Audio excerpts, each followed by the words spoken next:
Hello, my name is Lewis Moon, and in this video we're going to talk about ADHD in children. We have integrated ADHD and ADD markers into our online hair mineral analysis app at www.hairanalysis.report. If you have a child with ADHD or ADD, we highly recommend you start them on a mineral balancing program and get some targeted reports from our application. In this day and age, 1 in 5 children are diagnosed with a learning or behaviour disorder, making it a tough ride for both them and their parents. And guess what? These issues don't go away when childhood waves goodbye. As the child grows, these challenges just change their names, morphing into things like social anxiety or delinquency. Doctors often administer medication, therapy or special education, but they're more like band-aids. They don't really dig into the root of the issue. When it comes to ADD and ADHD, we've seen that they're not just one-off disorders. They're more like alarm bells ringing, signalling a bunch of possible underlying causes. These causes can come from both outside and inside. The outside world brings in factors like what's going on in the family, the vibes at home, and the scene at school. On the other hand, there are internal factors at play too, like how our bodies are structured, the chemical reactions inside, or some inborn conditions. And one big player in this common problem is nutrition. And unfortunately, doctors from medical and psychological fields often overlook how much a balanced diet can impact our well-being. Instead of playing whack-a-mole with symptoms, we can dig deeper, unravelling the underlying causes and tackling them head-on. People need to shift perspectives, dive into understanding what's really going on, and find ways to harmonise the rhythm of growing up, making it smoother, more healthier, and a more upbeat journey for children and their families. Causes for ADHD and ADD. Many children with ADD or ADHD often show deficiencies in essential minerals like calcium, magnesium, and zinc. Addressing these deficiencies through supplementation can sometimes significantly ease hyperactive behaviours. For instance, some parents have shared that their child's behaviour improved drastically within a month of mineral supplementation, making them calmer and more manageable. Calcium and magnesium are known to help relax and calm the nervous system. A lack of magnesium in particular is often linked to increased irritability and belligerence. Moreover, many children with ADHD struggle with sleep, which further exacerbates their symptoms. These minerals also act as buffers against stress, helping individuals handle social interactions and maintain better focus.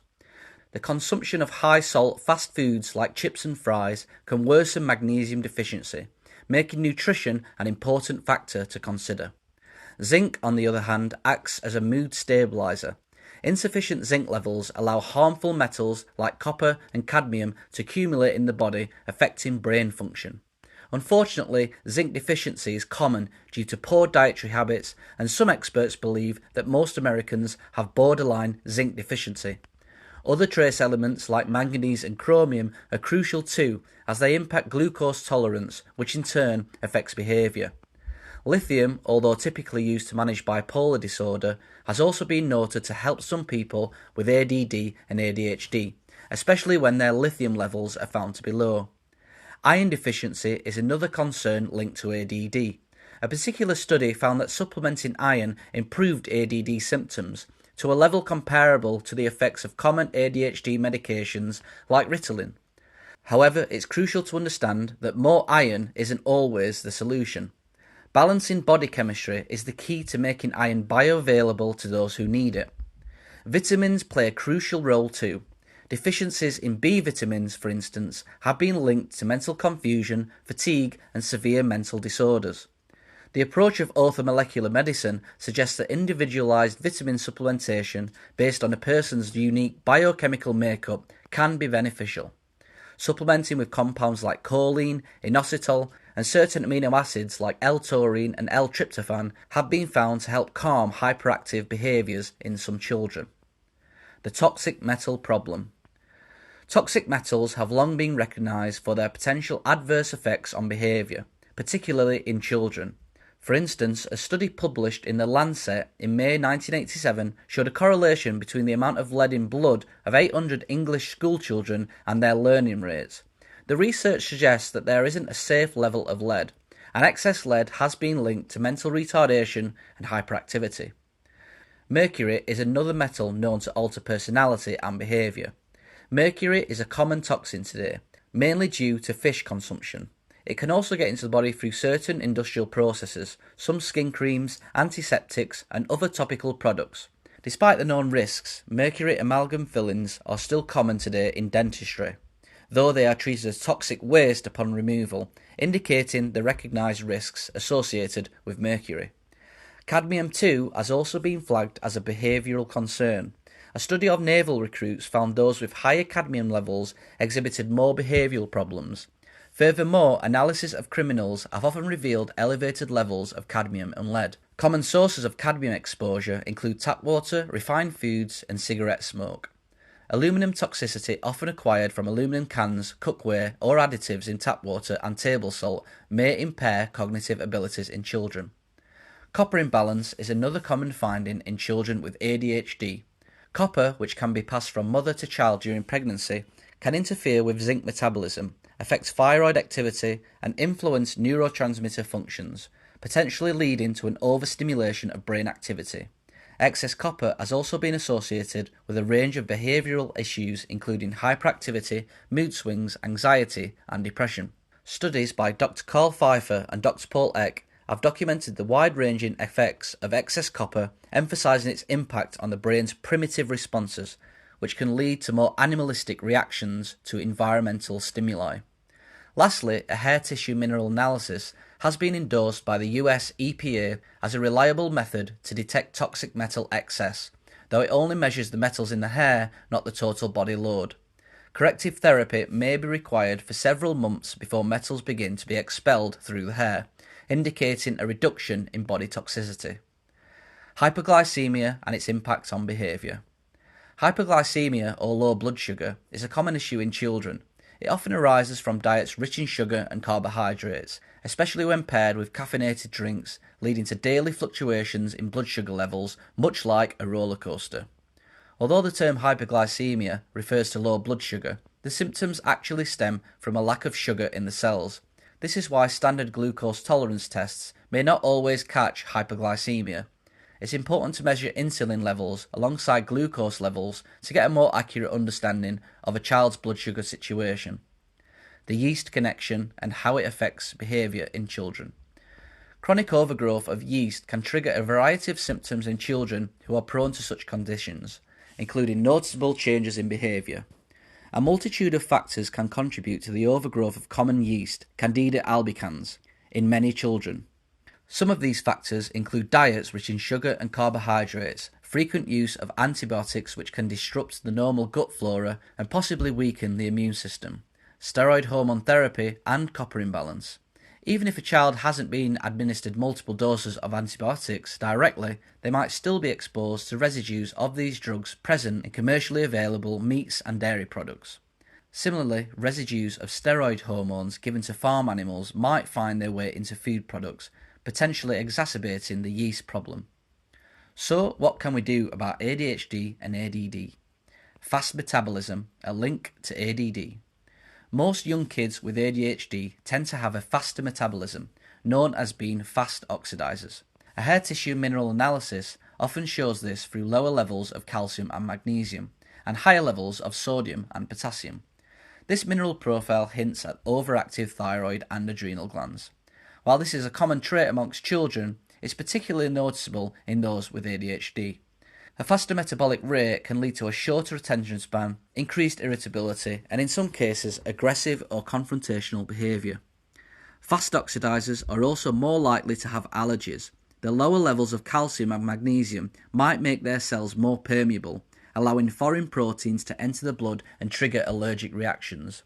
Moreover, they're more prone to hyperglycemia since they burn through their food quicker than usual. Sugar and sweet foods, including fruits and fruit juices, can exacerbate the issue by speeding up their metabolism even more.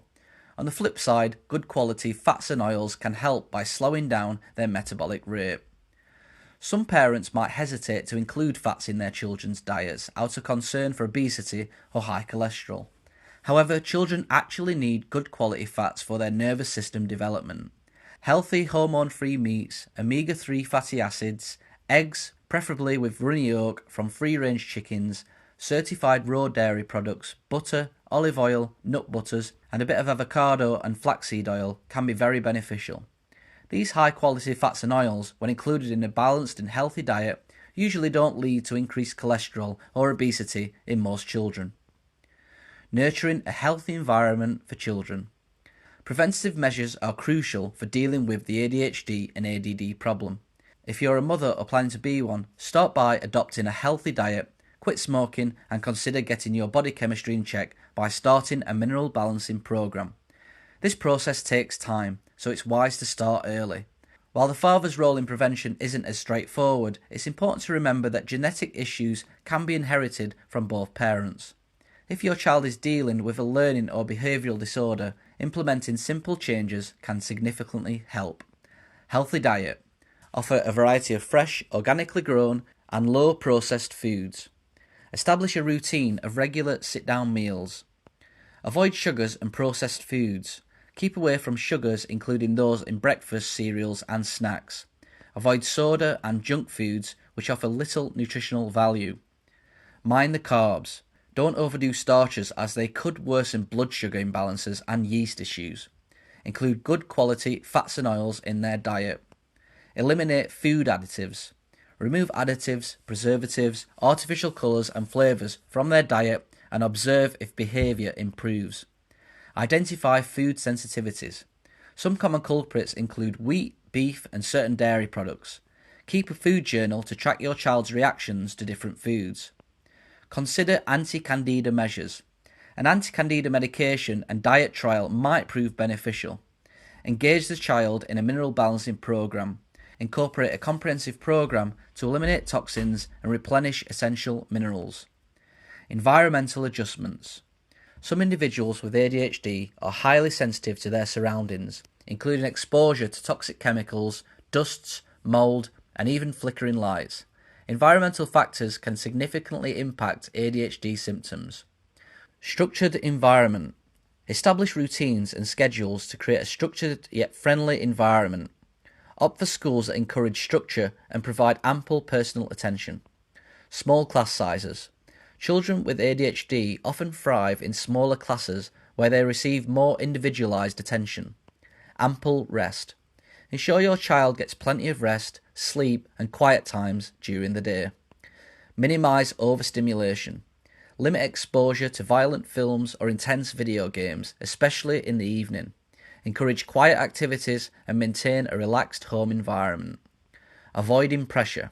Refrain from pushing your child to perform, which could increase anxiety. By adapting these measures, you're creating a nurturing environment that caters for your child's unique needs, promoting their well-being and alleviating symptoms associated with ADHD or behavioural disorders.